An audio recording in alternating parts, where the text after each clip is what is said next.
ನಿಮ್ಮ ವಾಹಿನಿ ಇದ್ದಿದ್ದು ಇದ್ದ ಹಾಗೆ.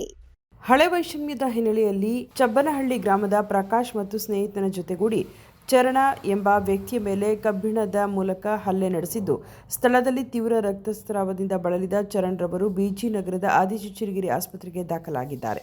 ನಾಗಮಂಗಲ ತಾಲೂಕಿನ ಬೆಳ್ಳೂರು ಪಟ್ಟಣದ ಅರಣ್ಯ ರಸ್ತೆಯಲ್ಲಿರುವ ಎಸ್ಆರ್ ಕಂಫರ್ಟ್ ಬಾರ್ನಲ್ಲಿ ಕ್ಯಾಷಿಯರ್ ಹುದ್ದೆ ನಿರ್ವಹಿಸುತ್ತಿದ್ದ ಚರಣ್ ರವರು ತಮ್ಮ ಊರಾದ ಚಬ್ಬನಹಳ್ಳಿ ಗ್ರಾಮದ ಪ್ರಕಾಶ್ ರವರಿಂದ ಹಲ್ಲೆಗೊಳಗಾಗಿದ್ದಾರೆ. ಕ್ಷುಲ್ಲಕ ಕಾರಣ ಮತ್ತು ಹಳೆ ದ್ವೇಷದಿಂದ ಈ ಹಲ್ಲೆ ನಡೆದಿದೆ. ಚರಣ್ ರವರ ತಂದೆ ಸೋಮಶೇಖರ್ ಅವರ ದೂರಿನನ್ವಯ ಬೆಳ್ಳೂರು ಪೊಲೀಸ್ ಠಾಣೆಯಲ್ಲಿ ದೂರು ದಾಖಲಾಗಿದೆ. ಹಲ್ಲೆಗೊಳಗಾದ ವ್ಯಕ್ತಿ ಚರಣ್ ಮಾತನಾಡಿ, ಹಳೆ ದ್ವೇಷದ ಹಿನ್ನೆಲೆ ಮಾನಸಿಕ ಹಿಂಸೆಯನ್ನು ನೀಡಿ ಏಕಾಏಕಿ ನನ್ನ ಮೇಲೆ ಕಬ್ಬಿಣದ ರಾಡ್ನಿಂದ ಹಲ್ಲೆ ಮಾಡಿದ್ದಾರೆ. ನಾನು ಚಪ್ಪಳ್ಳಿ ಗ್ರಾಮ ಬೆಳ್ಳೂರಲ್ಲಿ ಎಸ್ಆರ್ ಕಂಫರ್ಟ್ಸ್ ಬಾರಲ್ಲಿ ಕ್ಯಾಶರಿಗೆ ನಮ್ಮದೇ ಗ್ರಾಮದಲ್ಲಿ ಪ್ರಕಾಶ್ ಅಂತ ಒಬ್ಬರಿದ್ದಾರೆ. ನಮ್ಮದು ಒಂದು ಹಳೆ ವೈಷನ್, ಸುಮಾರು 30-40 ವರ್ಷದ ಹಳೆ ವೈಷನ್. ಶನಿವಾರ ಸುಮಾರು 2ರಿಂದ 2:30 ಸಮಯದಲ್ಲಿ ನಮ್ಮ ಬಾರ್ ಹತ್ರ ಬಂದು, ಅಂದರೆ ಮಧ್ಯೆ ರೋಡ್ ಹತ್ರ ಬಂದು ನಮ್ಮ ಮೇಲೆ ಗಲಾಟೆ ಮಾಡಿ, ಅನಾವಶ್ಯಕವಾಗಿ ಗಲಾಟೆ ಮಾಡಿ ನಮ್ಮ ಮೇಲೆ ಹಲ್ಲೆ ಮಾಡಿ ತೀವ್ರ ರಕ್ತಸ್ರಾವವಾಗಿ ಕೊಲೆ ಪ್ರಯತ್ನ ಮಾಡಿದ್ದಾರೆ.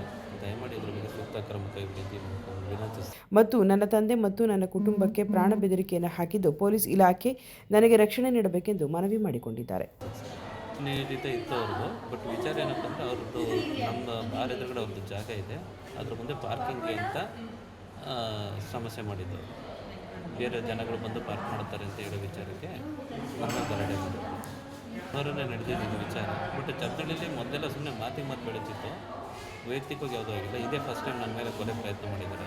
ಮತ್ತು ನನಗೆ ನಮ್ಮ ತಂದೆಗೆ ನಮ್ಮ ಕುಟುಂಬಕ್ಕೆ ಕೊಲೆ ಬೆದರಿಕೆ ಆಗಿದೆ. ಆ ಬಾರ್ನ ಮುಚ್ಚಿಸಿ ಅಂತ ಎದುರಿಸಿದ್ದಾರೆ. ಸುದ್ದಿ 3 ವಾಹಿನಿಯ ಹೆಚ್ಚಿನ ಮಾಹಿತಿಗಾಗಿ ಸಬ್ಸ್ಕ್ರೈಬ್ ಆಗಿ ಹಾಗೂ ಬೆಲ್ ಬಟನ್ ಒತ್ತಿ.